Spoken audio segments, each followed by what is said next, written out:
강도연 목사가 강단에서 마이크를 움켜쥐고 떨리는 목소리로 외쳤습니다. 박춘자 권사님께서 소유하신 귀중한 토지를 부당하게 취득하려는 시도가 있었습니다. 장기택 장로가 벌떡 일어나며 붉은 얼굴로 소리쳤습니다. 목사님, 당장 내려오십시오. 이런 근거 없는 소리를 교인들 앞에서 하시면 어떻게 합니까? 강도연이 마이크를 더욱 가까이 당겨 절규하듯 외쳤습니다. 박춘자 권사님, 지금 당장 도망치세요. 여러분의 구독과 좋아요가 모여 우리 모두의 이야기가 더 오래 흐르게 됩니다. 여울 사연은 바로 여러분의 추억이고 우리 세대의 마음을 담은 사연입니다. 그럼 지금 시작합니다. 아침 햇살이 창문을 통해 스며들어 작은 아파트 거실을 따뜻하게 물들입니다. 박춘자는 벌써 새벽 5시부터 일어나 기도를 마치고 정성스럽게 아침을 준비하고 있었습니다. 68세의 나이에도 허리는 꼿꼿하고 손놀림은 여전히 빠릅니다. 30년 넘게 교회 권사로 살아온 춘자에게 하루는 언제나 기도로 시작되었죠. 부엌에서 김치찌개가 끓어오르는 소리가 고요한 새벽을 깨웁니다. 춘자는 밥솥에서 김이 올라오는 것을 확인하며 만족스러운 미소를 지었습니다. 30년 넘게 해온 일이지만 가족을 위해 차리는 밥상만큼은 언제나 정성을 다했습니다. 냉장고에서 꺼낸 반찬들을 정갈하게 그릇에 담으며 춘자는 작은 기도를 올렸습니다. 주님, 오늘도 이 집에 평안을 허락해 주세요. 시계가 7시를 가리킬 즈음 방에서 미숙이 나왔습니다. 39살의 며느리는 아직 잠이 덜 깬 듯 머리를 묶으며 부엌으로 향했습니다. 남편 철호는 벌써 새벽 일찍 공사장으로 나간 후였습니다. 이 시간이면 늘 시어머니와 둘만 남게 되죠. 미수가 아침 먹어라. 춘자가 따뜻한 목소리로 며느리를 부릅니다. 식탁에는 이미 김치찌개와 나물, 생선구이가 정성스럽게 차려져 있었습니다. 하지만 미숙의 표정은 별로 반갑지 않았습니다. 어머님, 저는 토스트로 간단히 먹을게요. 미숙이 냉장고를 열며 말합니다. 춘자의 얼굴에 아쉬움이 스쳤습니다. 아침마다 정성스럽게 차린 밥상이지만 며느리는 늘 간단히 때우려고만 했습니다. 얘야, 아침은 제대로 먹어야지. 하루 종일 몸이 든든해야 일도 잘 되고. 춘자가 말을 이으려 하자 미숙이 고개를 저었습니다. 괜찮아요. 저는 원래 아침을 많이 안 먹거든요. 미숙은 토스트를 구우며 시어머니의 시선을 피했습니다. 벌써 10년째 반복되는 아침 풍경이었지만 여전히 어색했습니다. 춘자는 혼자 밥상에 앉아 조용히 식사를 시작했습니다. 김치찌개를 한 숟가락 떠먹으며 마음속으로 기도했습니다. 며느리와의 관계가 조금이라도 가까워지기를, 이 집에 진정한 화목이 찾아오기를 간절히 바랐습니다. 오늘 주일인데 같이 교회 안 갈래? 춘자가 조심스럽게 제안했습니다. 결혼한 지 10년이 넘었지만 미숙은 단 한 번도 교회에 따라온 적이 없었습니다. 그래도 춘자는 포기하지 않고 매번 물어봤습니다. 미숙은 토스트를 한 입 베어 물며 예상했던 대답을 했습니다. 어머님, 저는 교회에 관심 없다고 몇 번 말씀드렸잖아요. 그냥 혼자 다녀오세요. 미숙아, 교회가 뭔지 알고나 그런 소리 하는 거니? 춘자의 목소리에 서운함이 묻어났습니다. 남편을 일찍 잃고 홀로 아들을 키우며 살아온 지난 40년 동안 교회는 춘자의 전부였습니다. 힘들 때 위로받고 기쁠 때 함께 기뻐할 수 있는 유일한 곳이었죠. 미숙은 커피를 마시며 한숨을 쉬었습니다. 어머님, 솔직히 말씀드릴게요. 교회는 믿음이 아니라 장사예요. 헌금 걷고 건축 헌금 걷고 끝없이 돈 달라고 하잖아요. 그런 곳에서 무슨 믿음을 찾겠어요? 춘자의 얼굴이 굳어졌습니다. 며느리의 말이 마음에 깊이 박혔습니다. 얘야, 그런 소리 하는 게 아니야. 교회는 내 삶이야. 내가 어려울 때 위로받고 기뻐할 때 함께 기뻐해 준 곳이 교회란 말이야. 그건 어머님 생각이세요. 미숙이 단호하게 말했습니다. 저는 교회에서 일어나는 일들을 너무 많이 봤어요. 목사들이 돈에 눈이 멀고 장로들이 권력 다툼하고 그런 곳에서 무슨 하나님을 만나겠어요? 춘자는 찻잔을 내려놓으며 깊은 한숨을 쉬었습니다. 내가 그렇게 생각한다면 어쩔 수 없지. 하지만 모든 교회가 그런 건 아니야. 우리 교회는 달라. 어머님께서 그렇게 믿고 싶으시다면야. 미숙의 목소리에는 회의감이 가득했습니다.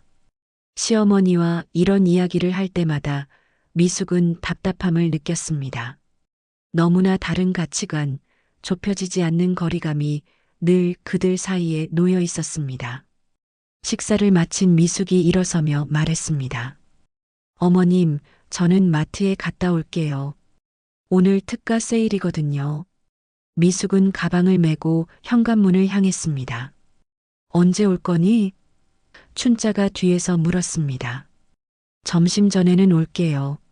어머님은 교회 다녀오세요.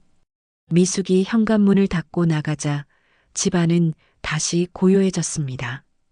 춘자는 혼자 남은 거실에서 식탁을 정리했습니다. 며느리가 겨우 한 입 베어 문 토스트가 그대로 남아 있었습니다. 춘자는 그것을 보며 마음이 아팠습니다.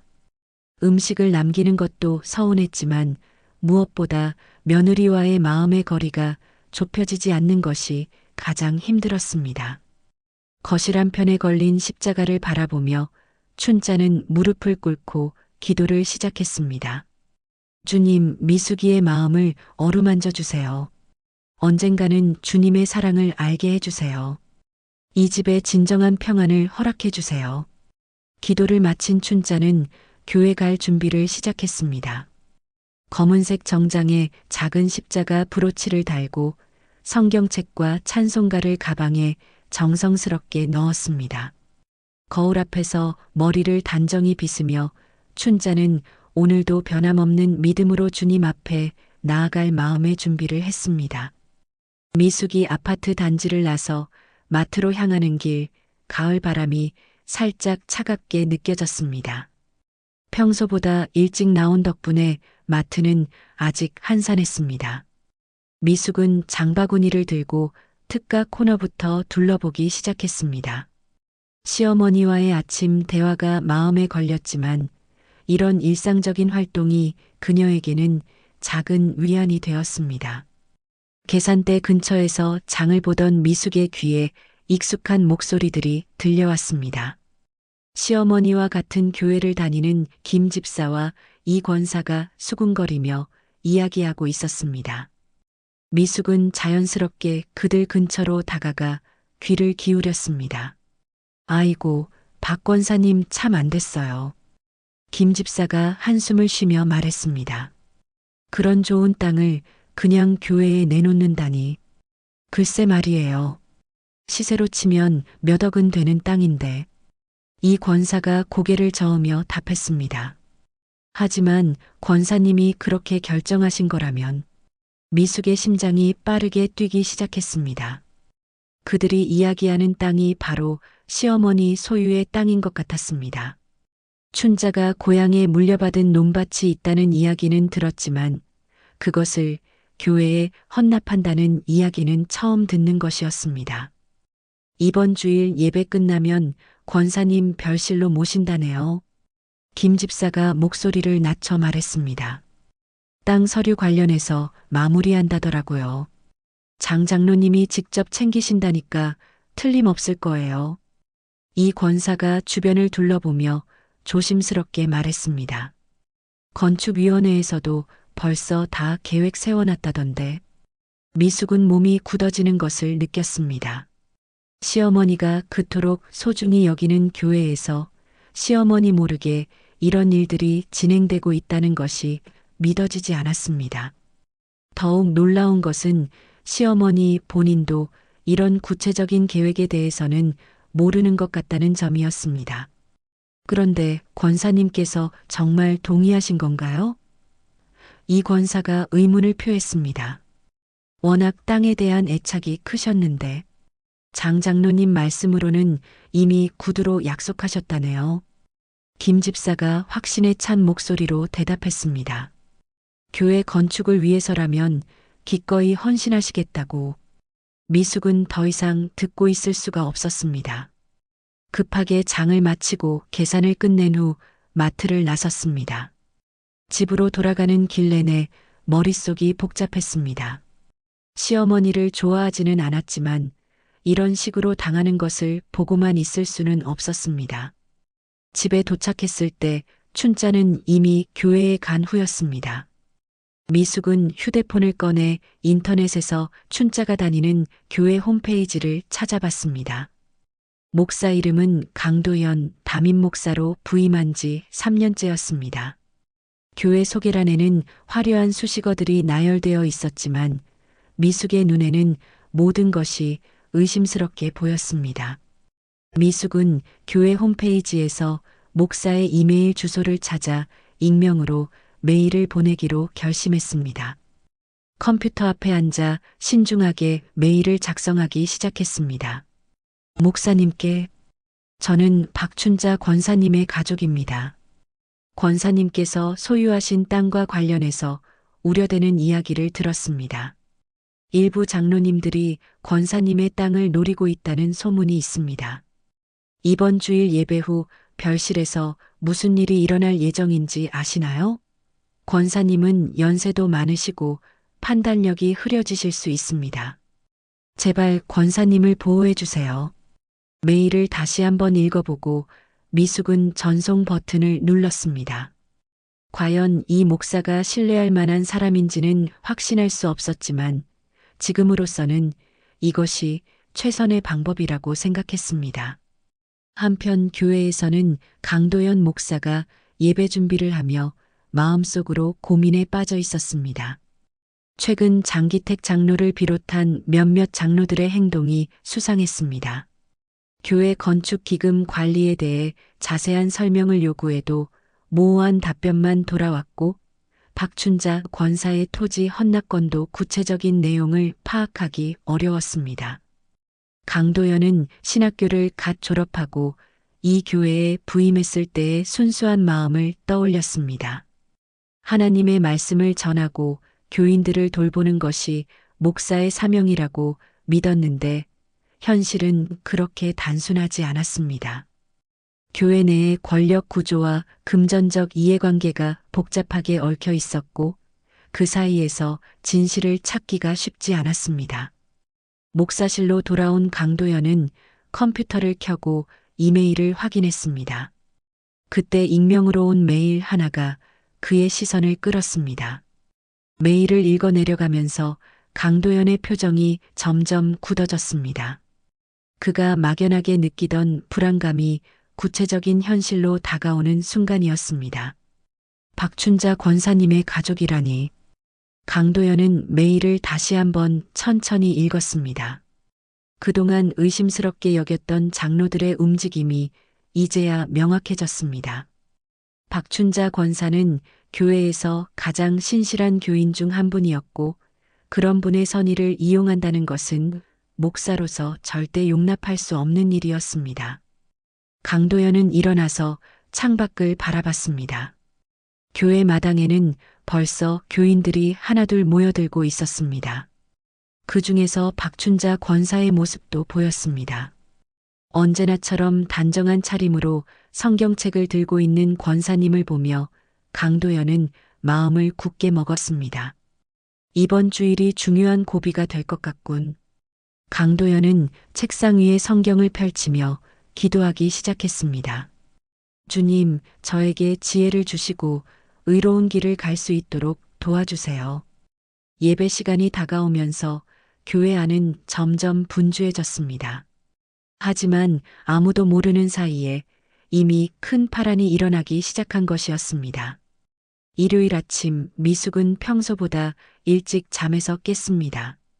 지난밤 내내 마트에서 들은 이야기가 머릿속을 맴돌았고 강도연 목사에게 보낸 메일에 대한 걱정도 가시지 않았습니다.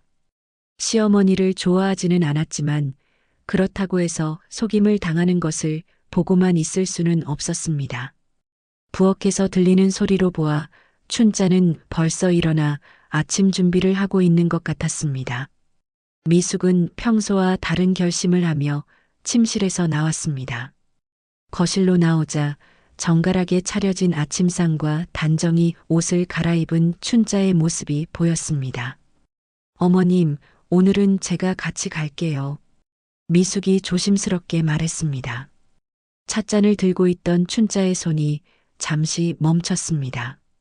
10년 넘게 한 번도 교회에 따라오지 않던 며느리가 갑자기 함께 가겠다고 하니 당황스러웠습니다.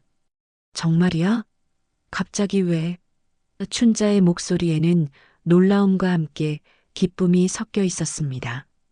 그동안 얼마나 며느리가 교회에 나오기를 바랐는지 모릅니다. 그냥 어머님 혼자 다니시는 게 안쓰러워서요. 미숙은 진짜 이유를 말할 수는 없었습니다. 시어머니가 교회에서 어떤 일을 당할지 모르는 상황에서 혼자 보낼 수는 없었습니다. 춘자의 얼굴에 환한 미소가 번졌습니다. 그래, 그래. 함께 가자. 어서 준비해라. 춘자는 기쁜 마음에 부산하게 움직이며 며느리를 위한 준비를 시작했습니다. 성경책은 내가 하나 더 가져갈 테니까 걱정 마라. 미숙은 서둘러 옷을 갈아입었습니다. 교회에 갈 때 입는 옷이 따로 있는 것은 아니었지만 그래도 단정한 옷을 골라 입었습니다. 거울 앞에서 옷매무새를 다듬으며 미숙은 마음속으로 다짐했습니다. 오늘은 반드시 시어머니를 지켜야 한다고. 두 사람이 함께 아파트를 나서는 모습은 지난 10년간 한 번도 없었던 일이었습니다. 버스 정류장으로 걸어가면서 춘자는 들뜬 마음을 감추지 못했습니다. 미숙아, 우리 교회 성도들이 참 좋은 분들이야. 너도 금방 친해질 거야. 네, 어머님. 미숙은 대답했지만 마음은 무거웠습니다. 과연 춘자가 생각하는 것처럼 좋은 사람들일까요? 어제 마트에서 들은 이야기가 사실이라면 그들은 선량한 시어머니를 속이려는 사람들일지도 모르는데 말입니다. 버스 안에서 춘자는 계속해서 교회와 교인들에 대한 이야기를 들려주었습니다. 강 목사님은 정말 훌륭한 분이야. 설교도 은혜롭고 교인들을 정말 사랑하시거든. 그리고 장 장로님은 교회 일을 정말 열심히 하시고. 미숙은 춘자의 이야기를 들으며 복잡한 감정을 느꼈습니다. 시어머니의 순수한 믿음이 안타까우면서도 한편으로는 그런 믿음을 이용하려는 사람들에 대한 분노가 치밀어 올랐습니다. 교회에 도착하자 춘자는 미숙의 손을 잡고 반갑게 인사를 나누며 교인들에게 소개했습니다. 우리 며느리예요. 오늘 처음 나왔어요. 교인들은 모두 반갑게 맞아주었지만 미숙의 눈에는 그들의 시선이 어딘지 모르게 복잡해 보였습니다. 예배당 안으로 들어가면서 미숙은 주위를 둘러봤습니다. 생각보다 큰 규모의 교회였고 교인들도 제법 많았습니다. 춘자는 평소 앉던 자리로 미숙을 안내했습니다. 앞쪽에서 몇몇 장로들이 서로 고개를 끄덕이며 무언가 이야기하고 있는 모습이 보였습니다. 저분이 장 장로님이야. 춘자가 조용히 가리키며 말했습니다. 장기택 장로는 60대 중반으로 보이는 남자였습니다. 양복을 단정히 차려입고 있었지만 미숙의 눈에는 왠지 신뢰가 가지 않았습니다. 예배가 시작되기 전 미숙은 장로들의 움직임을 유심히 관찰했습니다. 장기택 장로가 다른 장로들과 춘자를 번갈아 보며 무언가 확인하는 듯한 시선을 보내는 것을 놓치지 않았습니다. 그 순간 미숙의 가슴이 철렁했습니다. 어제 마트에서 들은 이야기가 정말 사실인 것 같았습니다. 강도연 목사가 강단에 올라서자 예배당이 조용해졌습니다. 미숙은 목사의 표정을 자세히 살펴봤습니다. 평소보다 긴장한 것 같아 보였고 설교를 시작하기 전에 잠시 교인들을 둘러보는 시선이 어딘지 불안해 보였습니다. 오늘 하나님의 말씀을 통해 우리가 깨달아야 할 것은 강도연 목사의 설교가 시작되었지만 미숙은 설교보다는 장로들의 행동에 더 집중했습니다. 예배 중간중간 장기택 장로가 시계를 보며 다른 장로들과 눈짓을 주고받는 모습이 보였습니다. 춘자는 평소처럼 열심히 설교를 듣고 있었습니다. 성경책에 밑줄을 그어가며 메모도 하고 고개를 끄덕이며 은혜를 받는 모습이었습니다. 그런 시어머니를 보며 미숙은 마음이 더욱 무거워졌습니다.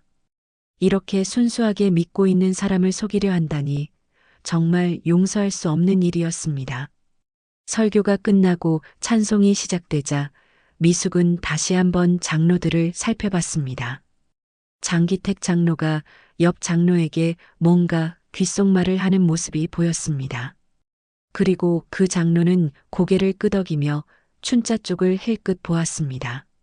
정말로 뭔가 계획하고 있구나. 미숙은 확신했습니다. 예배가 끝나면 분명히 춘자를 별실로 데려가려 할 것입니다. 그때까지 방법을 찾아야 했습니다. 예배가 거의 끝나갈 무렵 미숙은 강도연 목사의 표정이 더욱 굳어지는 것을 눈치챘습니다. 목사도 뭔가 알고 있는 것 같았습니다. 혹시 자신이 보낸 메일을 읽었을까요? 강도연 목사와 장로들 사이에 미묘한 긴장감이 흐르는 것을 미숙은 느낄 수 있었습니다. 마지막 기도가 끝나고 예배가 마무리되자 장기택 장로가 일어나서 춘자에게 다가왔습니다. 권사님, 잠시 별실에서 이야기 좀 할까요? 예상했던 일이 벌어지기 시작한 것입니다. 권사님, 잠시 별실에서 이야기 좀 할까요? 장기택 장로의 말에 춘자는 자연스럽게 일어서려 했습니다. 하지만 미숙이 재빨리 춘자의 팔을 잡았습니다. 어머님, 저도 같이 가면 안 될까요? 미숙의 목소리에는 긴장감이 묻어 있었습니다. 장기택 장로의 얼굴이 잠시 굳어졌지만 곧 억지 미소를 지었습니다. 아, 며느리분이시군요. 하지만 이건 교회 내부 일이라서. 장기택 장로가 말을 흐리자 춘자가 고개를 끄덕였습니다. 미숙아, 넌 여기서 기다려라. 금방 올게. 춘자는 장로들을 따라 별실로 향하려 했습니다. 그때 강단 위에서 강도연 목사가 설교 정리를 하며 그 상황을 지켜보고 있었습니다. 강도연의 마음속에서는 격렬한 갈등이 일어나고 있었습니다. 어제 받은 익명의 메일 내용이 머릿속을 맴돌았습니다. 장로님들이 권사님의 땅을 노리고 있다. 권사님을 보호해달라는 간절한 부탁이 생생했습니다. 그리고 지금 그 상황이 눈앞에서 벌어지고 있었습니다. 예배 끝나면 곧장 별실에서 서명. 그 순간 모든 게 끝난다. 강도연은 지난 며칠간 파악한 정황들을 종합해봤습니다. 장기택 장로와 건축업자 사이의 은밀한 만남, 박춘자 권사의 토지 서류를 미리 준비해둔 것, 그리고 오늘 별실에서 서명을 받으려는 계획까지 모든 것이 하나의 음모로 연결되어 있었습니다. 별실로 향하는 춘자의 뒷모습을 보며 강도연은 목사로서의 사명감이 불타오르는 것을 느꼈습니다. 하나님의 집에서, 그것도 신실한 교인을 상대로 이런 일이 벌어진다는 것은 절대 용납할 수 없었습니다. 더구나 박춘자 권사는 교회에서 가장 헌신적인 분 중 하나였습니다. 강도연은 강단에서 내려오며 마음을 굳게 먹었습니다. 아직 예배당에는 교인들이 많이 남아 있었습니다. 이런 상황에서라면 장로들도 함부로 행동하기 어려울 것입니다. 강도연은 다시 강단으로 올라가 마이크를 켰습니다. 잠깐만요, 교우 여러분. 강도연의 목소리가 예배당에 울려 퍼지자 교인들이 다시 자리에 앉기 시작했습니다. 별실로 향하던 춘자와 장로들도 발걸음을 멈추고 강단을 바라봤습니다. 강도연은 잠시 숨을 고르며 용기를 냈습니다. 오늘 여러분께 꼭 말씀드리고 싶은 것이 있습니다. 우리 교회의 건축 계획과 관련해서 말입니다. 장기택 장로의 얼굴이 순간 굳어졌습니다. 목사님, 그런 이야기는 나중에. 하지만 강도연은 멈추지 않았습니다. 박춘자 권사님께서 소유하신 귀중한 토지를 교회 건축을 위해 헌납하려고 하신다는 소식을 들었습니다. 강도연의 목소리가 떨렸지만 계속해서 말을 이어갔습니다. 하지만 이런 중요한 결정은 충분한 시간을 갖고 신중하게 이뤄져야 합니다. 예배당 안의 교인들이 술렁이기 시작했습니다. 춘자는 무슨 일인지 모르겠다는 표정으로 강단을 바라봤습니다. 미숙은 가슴이 뛰며 강도연 목사의 말에 집중했습니다. 강도연은 장로들의 차가운 시선을 받으며도 계속했습니다. 최근 들어 일부 교회 관계자들과 외부 건축업체 사이에 의심스러운 접촉이 있었다는 제보를 받았습니다. 교회 건축이라는 명목으로 교인들의 재산을 부당하게 취득하려는 시도가 있을 수 있다는 우려입니다. 장기택 장로가 벌떡 일어났습니다. 목사님, 지금 무슨 말씀을 하시는 겁니까? 이런 중요한 이야기를 예배당에서. 하지만 강도연은 멈추지 않았습니다. 하나님의 집에서 진실을 말하는 것이 잘못된 일입니까? 강도연의 목소리에 힘이 들어갔습니다. 박춘자 권사님은 우리 교회의 소중한 어른이십니다. 그런 분의 선의를 이용해서는 안 됩니다. 예배당 안이 완전히 소란스러워졌습니다. 교인들은 무슨 일인지 몰라 당황했고 춘자는 자신과 관련된 이야기인 것 같아 불안해했습니다. 장기택 장로와 다른 장로들의 얼굴은 불그락푸르락했습니다. 목사님, 당장 내려오십시오. 장기택 장로가 큰 소리로 외쳤습니다. 이런 근거 없는 소리를 교인들 앞에서 하시면 어떻게 합니까?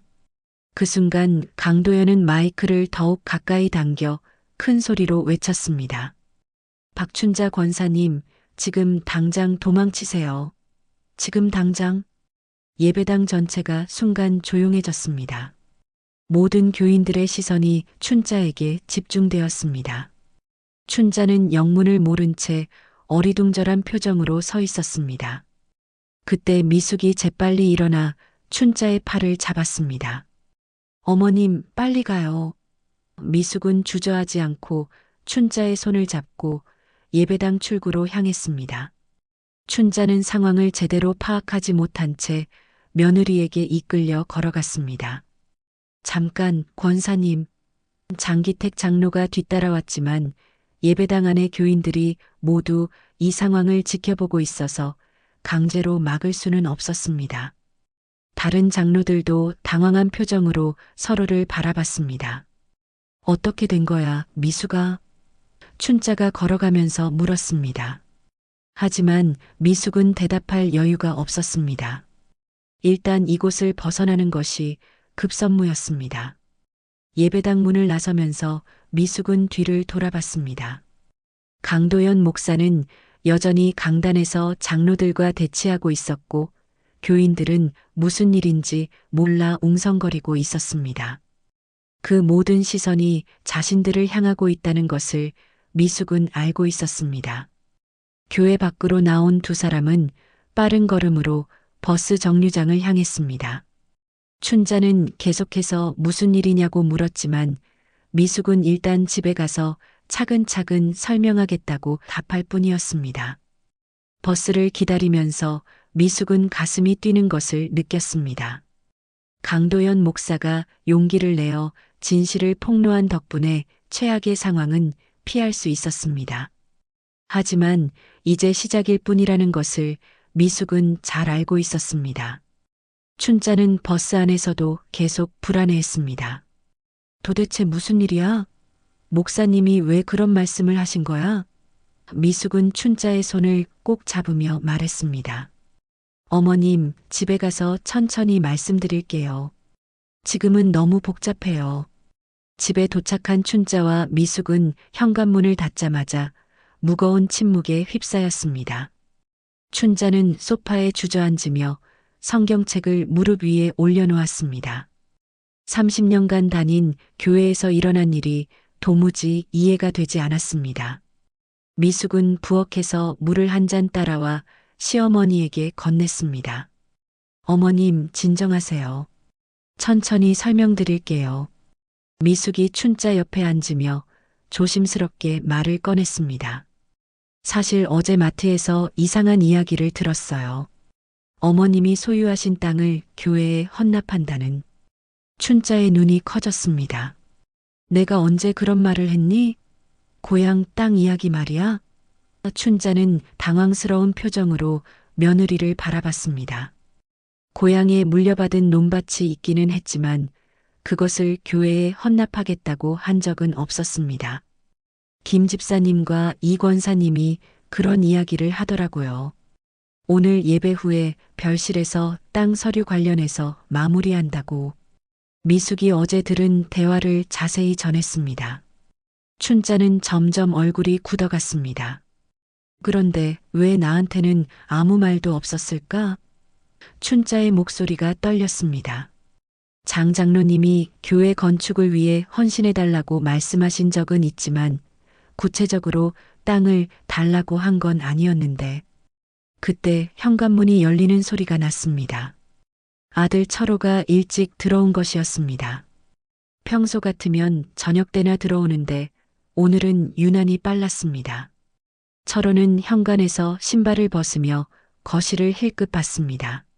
엄마, 미수가 벌써 왔네? 철호의 목소리에는 어딘지 모르게 떨림이 있었습니다. 미숙은 남편의 표정을 유심히 살펴봤습니다. 평소와 다른 긴장감이 느껴졌습니다. 철호야, 너 혹시 뭔가 아는 게 있니? 춘자가 아들을 바라보며 물었습니다. 철호는 잠시 말을 망설이다가 소파 맞은편에 앉았습니다. 그의 손이 미세하게 떨리고 있었습니다. 엄마, 사실은.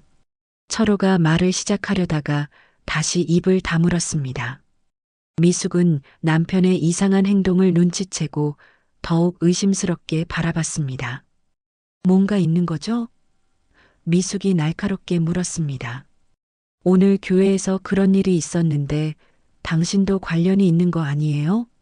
철호는 고개를 들어 어머니와 아내를 번갈아 봤습니다. 그의 눈에는 죄책감과 후회가 가득했습니다. 더 이상 숨길 수 없다는 것을 깨달은 듯 깊은 한숨을 쉬었습니다. 엄마. 철호가 소파에서 일어나더니 갑자기 춘자 앞에 무릎을 꿇었습니다. 춘자와 미숙은 깜짝 놀라며 철호를 바라봤습니다. 40을 넘긴 남자가 어머니 앞에 무릎을 꿇는 모습은 심상치 않았습니다. 엄마, 미안해. 철호의 목소리가 떨렸습니다. 나 때문에 이런 일이 생겼어. 춘자는 아들의 말을 이해할 수 없어 당황스러워했습니다. 무슨 소리야? 도대체 뭘 잘못했다는 거니? 춘자가 아들의 어깨를 붙잡으며 물었습니다. 하지만 철호는 고개를 들지 못했습니다. 나 빚이 있어. 사업하다가 큰 빚을 졌어. 철호의 고백에 춘자와 미숙은 동시에 놀랐습니다. 몇 달 전부터 빚쟁이들이 찾아와서 정말 막막했어. 미숙이 화가 나서 소리쳤습니다. 그런 중요한 일을 왜 말 안 했어요? 우리가 가족이잖아요. 하지만 철호는 여전히 고개를 숙인 채였습니다. 그때 장 장로님이 나한테 연락을 하신 거야. 철호가 계속해서 고백했습니다. 빚 때문에 고생한다는 소문을 들으셨나 봐. 도와주시겠다고 하시더라고. 춘자의 얼굴이 점점 굳어갔습니다. 장 장로님이 어떻게 도와준다고 하셨는데? 엄마가 가지고 있는 고향 땅. 그 땅을 교회에 헌납하면 교회에서 나한테 일자리도 주시고 당분간 생활비도 도와주시겠다고. 철호의 목소리가 점점 작아졌습니다. 그래서 춘자의 목소리가 차갑게 변했습니다. 그래서 나는 엄마가 동의하실 거라고 말했어. 교회 건축을 위해서라면 기꺼이 헌신하실 거라고. 철호가 마지막 말을 하자 거실이 조용해졌습니다. 춘자는 몇 초간 아무 말도 하지 않았습니다. 그러다가 갑자기 떨리는 목소리로 말했습니다. 내가 알고도 날 팔아넘겼단 말이냐? 엄마 미안해. 정말 미안해. 철호는 바닥에 머리를 박으며 울기 시작했습니다. 다른 방법이 없었어. 빚쟁이들이 매일 찾아와서 협박하고 정말 죽을 것 같았어. 미숙은 분노로 떨리는 목소리로 말했습니다. 그렇다고 어머님을 속이는 게 맞아요? 어머님이 얼마나 그 땅을 소중히 여기시는지 모르세요? 춘자는 자리에서 일어나 창문 쪽으로 걸어갔습니다. 그 땅은 단순한 재산이 아니었습니다. 돌아가신 남편과 함께 농사지었던 추억이 담긴 곳이었고 힘들 때마다 마음의 고향이 되어준 곳이었습니다. 철호야. 춘자가 뒤돌아보며 말했습니다. 내가 힘들었던 건 이해한다. 하지만 이런 식으로 해결하려고 했다는 게 실망스럽구나. 철호는 여전히 무릎을 꿇은 채 어머니를 바라봤습니다. 엄마, 정말 미안해. 어떻게 해서든 다시 되돌릴게. 장 장로님한테 가서 안 된다고 말할게. 이미 늦었어. 춘자가 한숨을 쉬며 말했습니다. 오늘 교회에서 그런 일이 벌어졌는데 이제 어떻게 되는 건지 모르겠구나. 미숙이 일어나서 남편에게 다가갔습니다. 당신 정말 한심해요. 어머님이 평생 모은 재산을 그렇게 쉽게 넘기려고 했다니. 미숙의 목소리에는 실망감이 가득했습니다. 철호는 눈을 감고 고개를 숙였습니다. 어머니와 아내의 실망스러운 시선을 견딜 수 없었습니다. 빚 때문에 급한 마음에 내린 결정이었지만 이제 와서 보니 정말 잘못된 선택이었습니다. 춘자는 다시 소파에 앉으며 깊은 생각에 잠겼습니다. 아들의 배신감도 크지만 무엇보다 자신이 그토록 믿고 따랐던 교회와 장로들에 대한 배신감이 더 컸습니다. 30년간 헌신했던 곳에서 이런 일을 당하게 될 줄은 꿈에도 몰랐습니다. 철호의 고백이 끝난 후 거실은 무거운 침묵에 휩싸였습니다. 춘자는 창밖을 바라보며 지난 30년간의 교회 생활을 되돌아봤습니다. 그토록 믿고 의지했던 사람들이 자신을 이용하려 했다는 사실이 마음을 아프게 했습니다. 미숙은 무릎 꿇고 있는 남편을 내려다보며 분노와 실망감을 감추지 못했습니다. 이제 어떻게 해야 하죠? 미숙이 조용히 물었습니다. 오늘 교회에서 그런 일이 벌어졌는데 장로들이 가만히 있을 리 없을 거예요.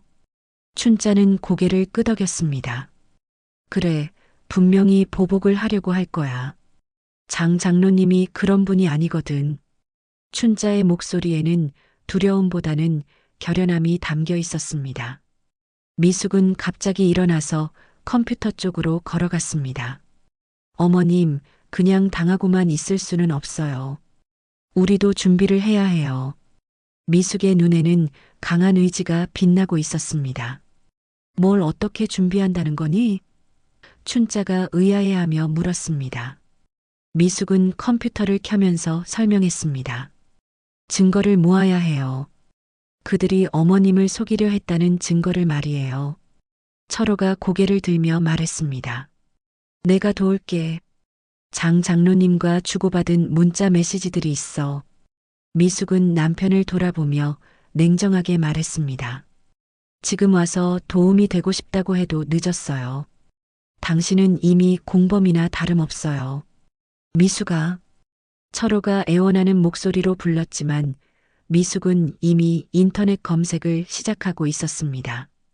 교회 내부 비리 고발 방법이라는 검색어를 입력했습니다. 춘자가 미숙 옆으로 다가와 물었습니다. 얘야, 넌 왜 이렇게까지 하려고 하니? 교회는 내가 다니는 곳도 아닌데. 미숙은 잠시 손을 멈추고 시어머니를 바라봤습니다. 어머님, 저는 교회를 믿지 않지만 어머님을 믿어요. 어머님처럼 선량한 분이 속임을 당하는 걸 보고만 있을 수는 없어요. 춘자의 눈에 눈물이 맺혔습니다. 그동안 며느리와 종교 문제로 갈등을 빚어왔지만 정작 위기 상황에서는 며느리가 자신을 지켜주려 하고 있었습니다. 미숙은 밤늦도록 인터넷을 뒤지며 관련 정보를 수집했습니다. 교회 내부 비리를 고발하는 방법, 부당한 재산 취득을 막는 법적 절차, 그리고 비슷한 사례들을 찾아봤습니다. 노트에 중요한 내용들을 적어가며 체계적으로 정리했습니다. 다음 날 새벽 미숙은 일찍 일어나서 다시 준비를 시작했습니다. 오늘은 더 구체적인 증거를 수집해야 했습니다. 먼저 주민센터에 가서 춘자 명의의 토지 등기부등본을 발급받았습니다. 그리고 교회 주변을 돌아다니며 건축업체와 관련된 정보를 수집했습니다. 교회 근처에서 미숙은 우연히 장기택 장로가 정체불명의 남자와 만나는 모습을 목격했습니다. 재빨리 휴대폰으로 사진을 찍었습니다. 그 남자는 양복을 입고 있었고 손에는 서류 가방을 들고 있었습니다. 건축업자로 보였습니다. 미숙은 멀리서 그들의 대화를 지켜봤습니다. 장기택 장로가 뭔가 서류를 건네주는 모습이 보였습니다. 미숙은 그 순간도 놓치지 않고 사진으로 남겼습니다. 한편 강도연 목사는 목사실에서 고민에 빠져 있었습니다.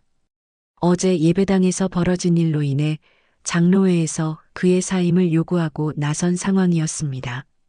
하지만 강도연은 물러설 생각이 없었습니다. 강도연은 그동안 수집한 자료들을 다시 정리했습니다. 교회 건축기금의 의심스러운 출입 내역, 장기택 장로와 건축업체 사이의 계약서, 초안, 그리고 박춘자 권사의 토지와 관련된 각종 서류들이었습니다. 이 모든 것들이 하나의 거대한 음모를 보여주고 있었습니다. 강도연은 컴퓨터를 켜고 미숙이 보낸 익명 메일에 답장을 보내기로 했습니다. 권사님의 가족분께 어제 예배 시간에 진실을 알렸습니다. 하지만 아직 끝나지 않았습니다. 더 많은 증거가 필요합니다. 만나서 이야기할 수 있을까요?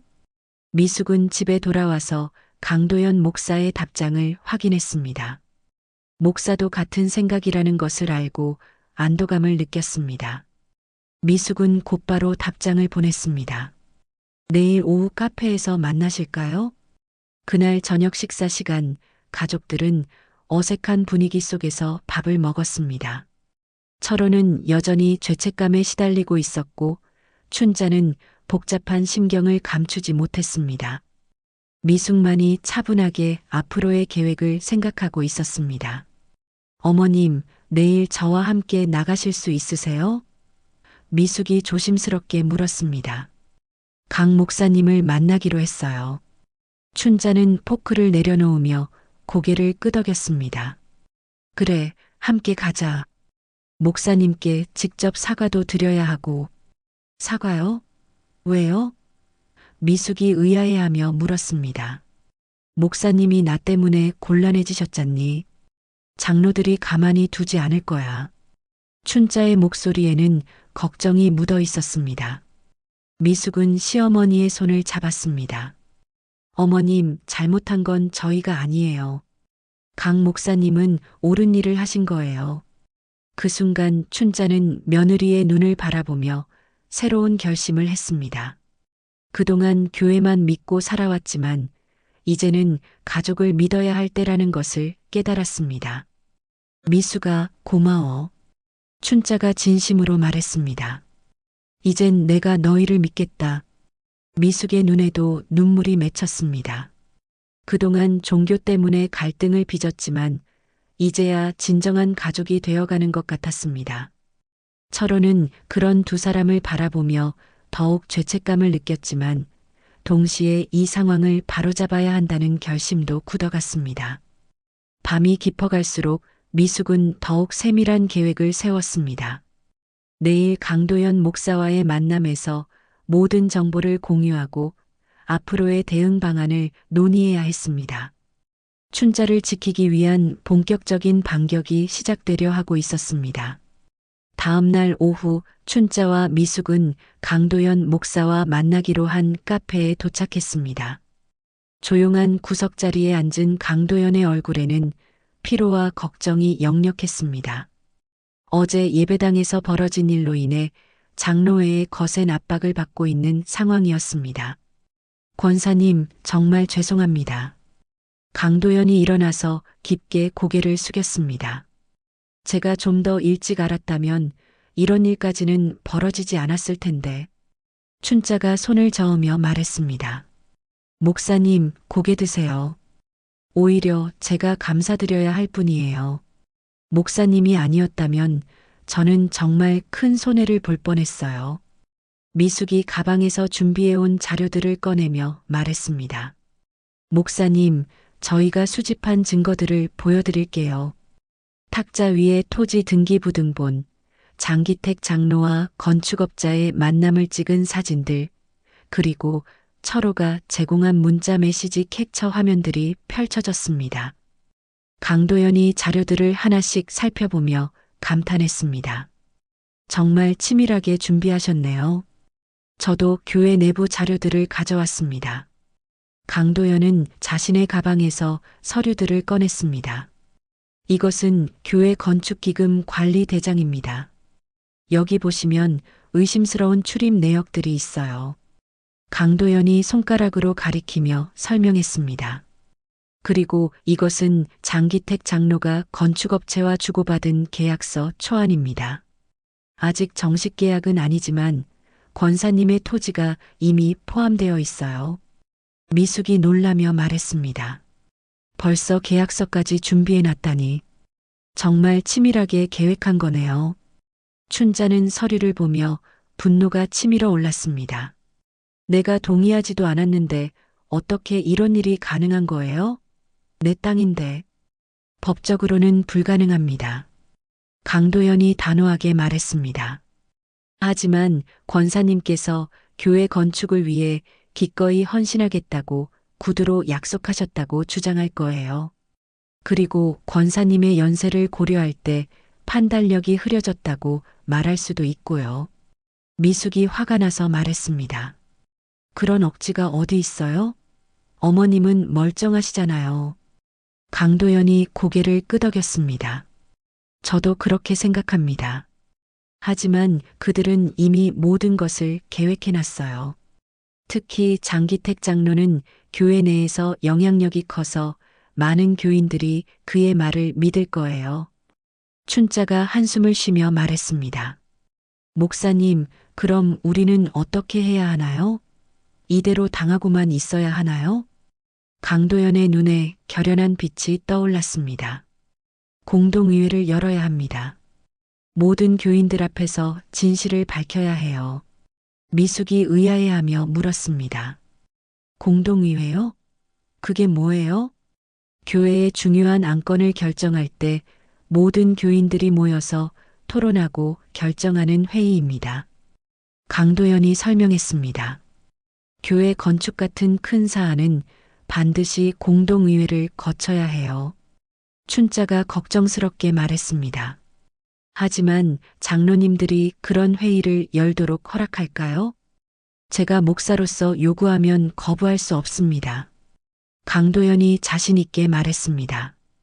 비록 그들이 제 사임을 요구하고 있지만 아직 공식적으로 목사직을 그만둔 것은 아니니까요. 미숙이 흥분하며 말했습니다. 좋아요. 그때 모든 증거를 공개하는 거죠? 강도연이 고개를 끄덕였습니다. 네, 모든 교인들 앞에서 장기택 장로와 그 일당들의 음모를 폭로할 겁니다. 춘자는 잠시 망설이다가 말했습니다. 목사님, 그렇게 하면 목사님만 더 곤란해지는 거 아닌가요? 저 때문에 목사님이 어려움을 겪는 것 같아서 마음이 무거워요. 강도연이 춘자의 손을 잡으며 말했습니다. 권사님, 이것은 저의 사명입니다. 목사로서 교인들을 보호하는 것이 제 의무예요. 더구나 하나님의 집에서 이런 일이 벌어지는 것을 그냥 두고 볼 수는 없어요. 미숙이 감동받은 표정으로 말했습니다. 목사님 같은 분이 진짜 목사시네요. 어머님이 다니시는 교회에 이런 분이 계셨다니 다행이에요. 강도연이 미소를 지으며 말했습니다. 그런데 공동의회에서 이기려면 우리 편 교인들도 필요해요. 권사님과 친한 교인분들이 계시죠? 춘자가 고개를 끄덕였습니다. 권 집사님, 김 집사님 같은 분들이 계세요. 그분들은 분명히 제 편이 되어 주실 거예요. 좋습니다. 그분들께도 미리 상황을 설명드려야겠네요. 강도연이 계획을 세우며 말했습니다. 공동의회는 이번 주 일요일 예배 후에 바로 열겠습니다. 미숙이 걱정스럽게 말했습니다. 그런데 장기택 장로도 가만히 있지 않을 거예요. 분명히 맞대응을 해올 텐데. 강도연이 진지하게 말했습니다. 그렇습니다. 아마 권사님이 치매에 걸렸다거나 판단력이 흐려졌다고 주장할 가능성이 높아요. 그리고 저에 대해서도 새로 부임한 목사가 교회를 분열시키려 한다고 공격해 올 거예요. 춘자가 분노에 차서 말했습니다. 내가 치매라고요? 정말 어처구니 없는 소리네요. 미숙이 시어머니의 어깨를 다독이며 말했습니다. 어머님, 그런 거짓말에 흔들리시면 안 돼요. 우리에게는 확실한 증거가 있잖아요. 강도연이 마지막으로 당부했습니다. 권사님, 이번 주 동안은 조심하세요. 장로들이 뭔가 시도할 수도 있어요. 그리고 공동의회 당일에는 꼭 가족분들이 함께 와주세요. 미숙이 단호하게 말했습니다. 당연히 갈 거예요. 어머님을 혼자 보낼 수는 없죠.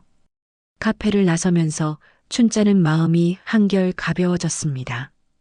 그동안 혼자 감당해야 한다고 생각했던 일을 이제는 든든한 동지들과 함께 해결할 수 있게 되었기 때문입니다. 미숙아, 정말 고마워. 춘자가 며느리의 손을 꼭 잡으며 말했습니다. 내가 없었다면 나는 정말 큰일 날 뻔했어. 미숙도 시어머니의 손을 꼭 잡으며 답했습니다. 어머님, 저희는 가족이잖아요. 가족은 서로 지켜줘야 하는 거예요.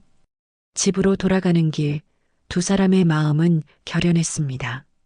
이번 일요일 모든 것이 결정될 것입니다. 일요일 아침, 춘자는 평소보다 일찍 일어나 정성스럽게 옷을 차려입었습니다. 오늘은 자신의 운명이 결정되는 날이었습니다. 거울 앞에서 머리를 빗으며 춘자는 마음속으로 기도했습니다. 진실이 밝혀지기를, 그리고 하나님의 뜻이 이루어지기를 간절히 바랐습니다.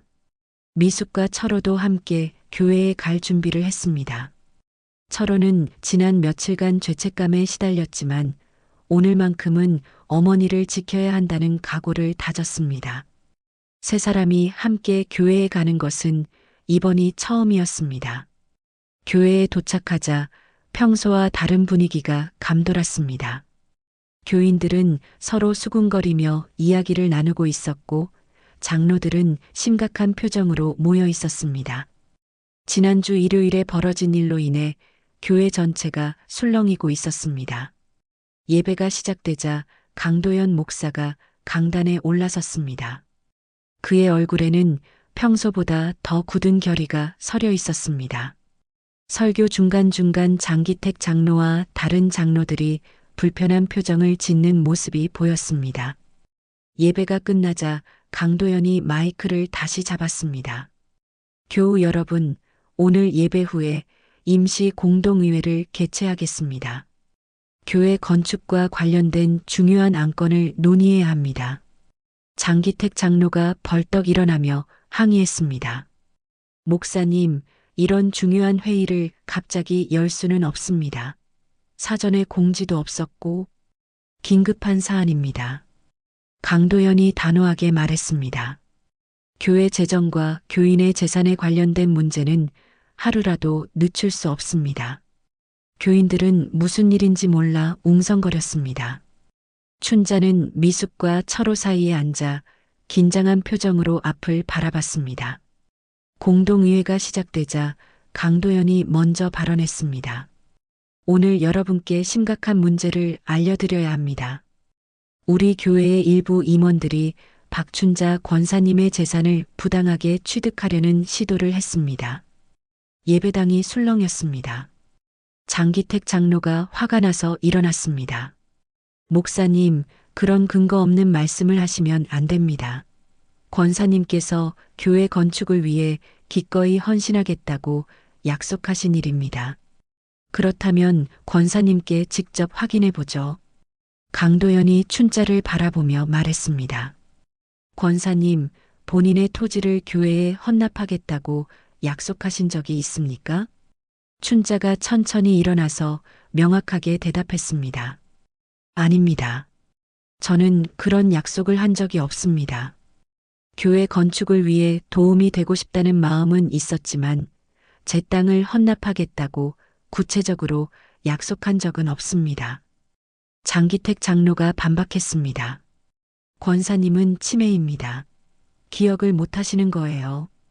분명히 저와 약속하셨습니다. 예배당 안이 소란스러워졌습니다.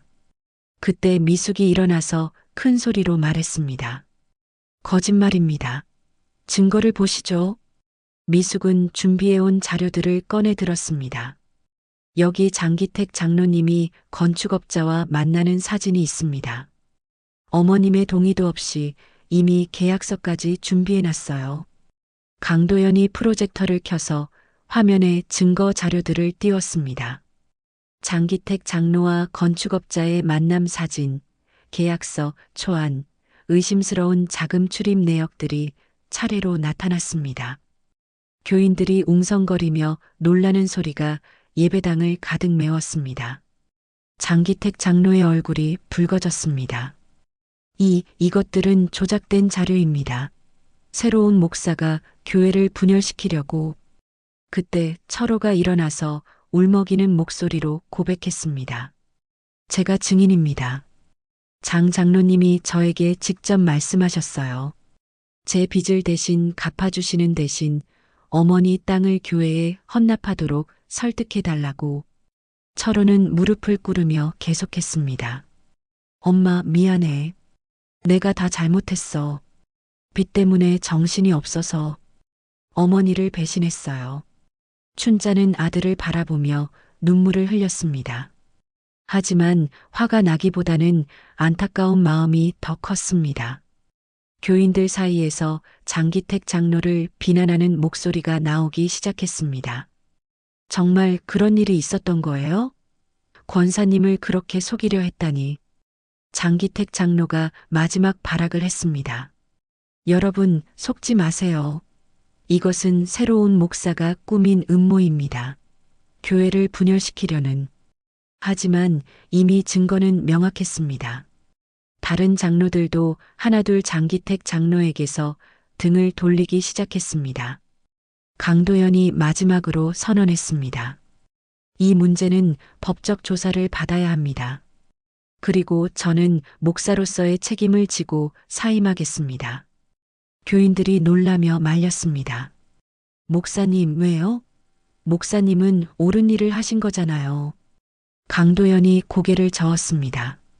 저는 권사님을 지켜야 했습니다. 하지만 이런 일이 벌어지도록 막지 못했어요.